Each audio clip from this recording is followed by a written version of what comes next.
Olá, turminha do 9º ano, tudo bem com vocês?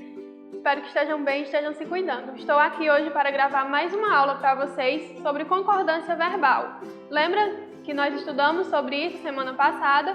Vimos aí a concordância verbal, como é que ela acontece, que é essa relação de igualdade de número e pessoa entre o sujeito e o verbo da oração. Vimos também na aula passada a concordância verbal com o sujeito simples. Quando eu tenho um sujeito simples, que é singular, o meu verbo fica também no singular. Quando eu tenho um sujeito simples, que é plural, o meu verbo fica também no plural. Bem simples até aí. Então, hoje nós vamos estudar sobre essa concordância verbal com o sujeito composto, certo? Quando eu tenho um sujeito composto, isso vai acontecer de duas formas, certo? Nós vamos ter aqui diferença quando eu tenho um sujeito composto antes do verbo e quando eu tenho um sujeito composto depois do verbo. Vamos aqui ver como é que isso acontece. Quando eu tenho um sujeito composto que está posicionado antes do verbo, esse verbo vai ficar sempre no plural, ok? Então, independente se os núcleos do sujeito estão no singular ou no plural, se o sujeito é composto e está posicionado antes do verbo, esse verbo deve ficar sempre no plural. Vamos ver aqui os exemplos. Nós temos aqui a mesa e a cadeira foram levadas. Então, nós temos aqui a mesa e a cadeira, que é o sujeito composto da oração. Tenho dois núcleos, mesa e cadeira. Percebam, eu tenho aqui dois núcleos que estão no singular, mas como ele é composto e está aqui posicionado antes do verbo, que é foram, então esse verbo deve ficar sempre no plural, ok? Então, sempre, independentemente aí do sujeito, dos núcleos do sujeito serem plural ou singular, se é sujeito composto, que tem dois núcleos ou mais, esse verbo deve ficar sempre no plural, quando o sujeito composto estiver posicionado aqui antes do verbo. Segundo exemplo, o menino e seu pai saíram. Então, eu tenho aqui o menino e seu pai, dois núcleos, então tem um sujeito composto, está posicionado antes do verbo saíram, ok? Então, eu devo deixar o meu verbo aqui sempre no plural, ok? Então, tenho aqui, o menino e seu pai. É um sujeito composto e mesmo os núcleos deles estando no singular, eu vou ter que deixar o meu verbo no plural. Por quê? Porque eu tenho um sujeito composto antes do verbo, certo?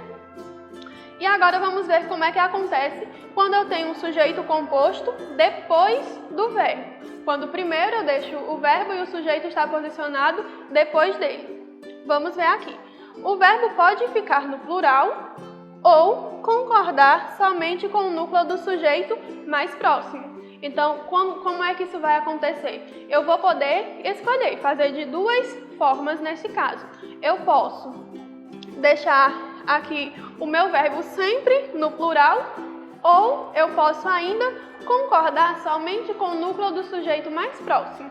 Vamos ver na prática como isso acontece. Foi ao parque o pai, a mãe e o filho.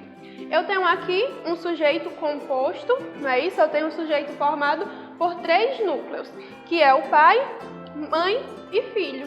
Certo? Eu tenho aí três núcleos e eu tenho o verbo antes. Então, eu tenho um sujeito composto posicionado depois do verbo. Então, o que é que eu posso fazer aqui com o meu verbo? Foi. Eu posso deixar ele no plural, certo? Poderia ser foram ao parque o pai, a mãe e o filho. Ou eu posso escolher concordar somente com o mais próximo. Nesse caso, foi está mais próximo aqui. Qual é o núcleo do sujeito mais próximo nesse caso? O pai, certo? Eu tenho aqui três núcleos, pai, mãe e filho. O núcleo mais próximo do verbo vai ser pai, tá aqui. Então, pai está no singular.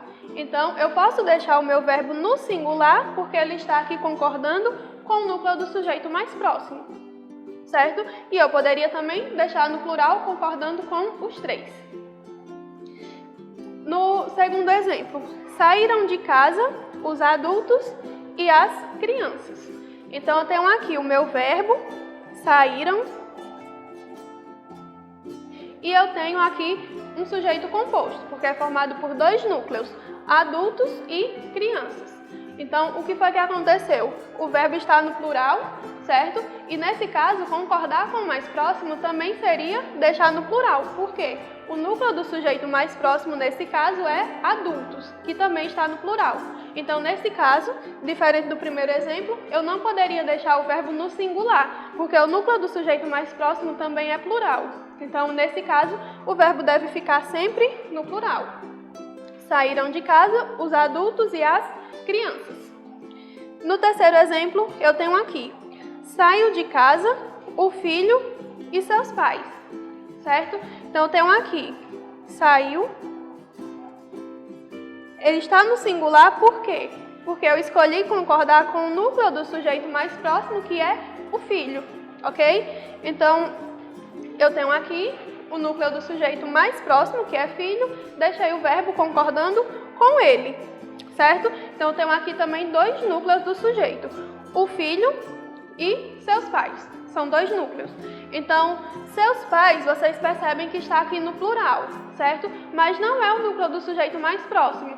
Por isso, eu não concordei aqui com ele, ok? Essa concordância se deu aqui pelo núcleo do sujeito mais próximo, que é o filho, certo? Então, sempre que isso acontece, lembrem, sujeito composto, depois do verbo, eu posso fazer de duas formas. Eu posso deixar logo no plural, que fica correto, ou eu posso deixar no singular se o núcleo do sujeito mais próximo estiver também no singular. E quando o sujeito for composto, estiver posicionado antes do verbo, o verbo deve ficar sempre no plural. Então, nossa aula de hoje foi isso. Espero que vocês tenham gostado, tenham entendido. Qualquer dúvida, na hora de assistir os vídeos, anotem que nós tiramos todas as dúvidas durante as nossas aulas online lá pelo aplicativo Zoom, tá bom? Um grande beijo para vocês, tchau e até a próxima aula.